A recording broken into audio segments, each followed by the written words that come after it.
Amis jeunes de Notre-Dame du Perpétuel Secours, soyez salués. Je suis André Yapi. Nous réalisons ensemble ce reportage pour entrer dans l'intimité de ce temps de carême de nos différents jeunes et paroissiens de Notre-Dame du Perpétuel Secours. Également, vous inciter à participer au pèlerinage jeune 2023. Alors, allons-y ensemble, suivons.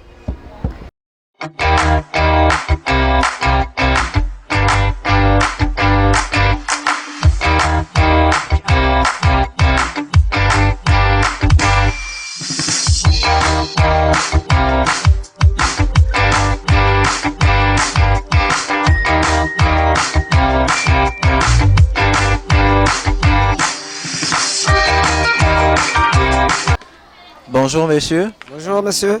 Comment est-ce que vous vous appelez s'il vous plaît? Monsieur Kwame Bende Vianney. Je me nomme monsieur Mélès Métiès Sylvain. Voilà, je suis enseignant. Je suis à la catéchèse, ça fait une décennie, depuis 2010. Voilà.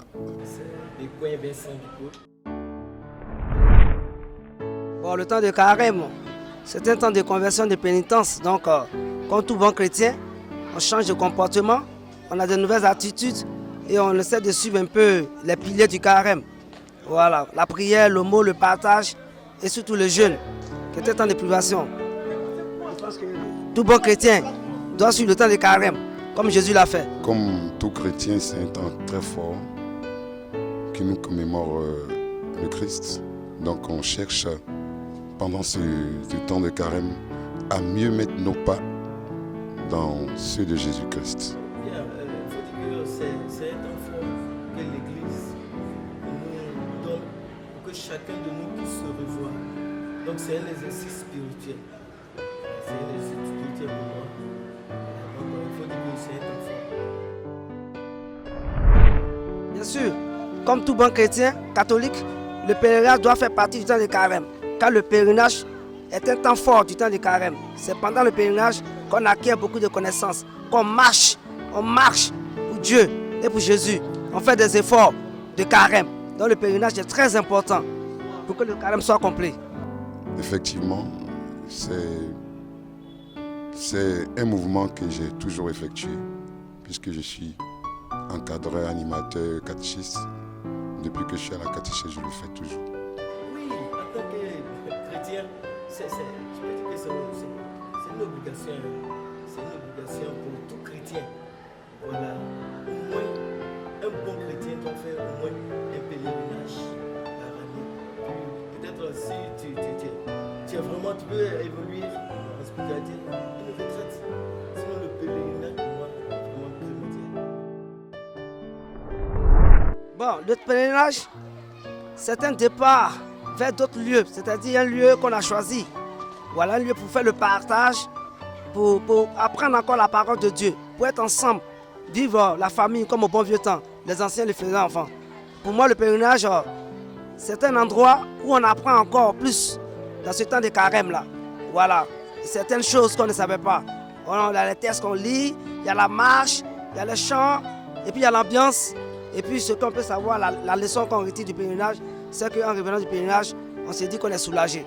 Bon, c'est un mouvement, disons un voyage, une évasion qui nous permet de nous détendre et de s'attacher à notre foi dans le Christ, tout en partageant beaucoup de choses à l'équipe.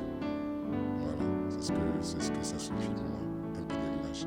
On va découvrir certaines choses, on échange avec les autres chrétiens, et puis au-delà, on retourne avec quelque chose, bien sûr, parce qu'il y a toujours des thèmes.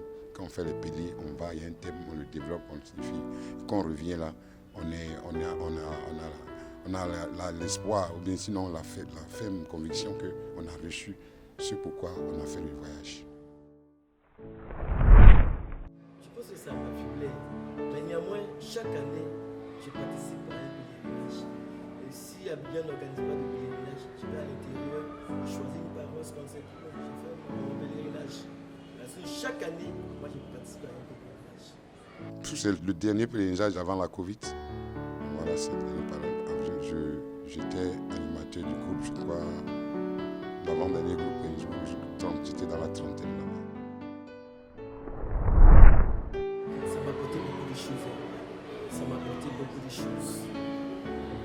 c'était le dernier pèlerinage avant la Covid. C'est vrai que moi personnellement, ça m'a rabaissé.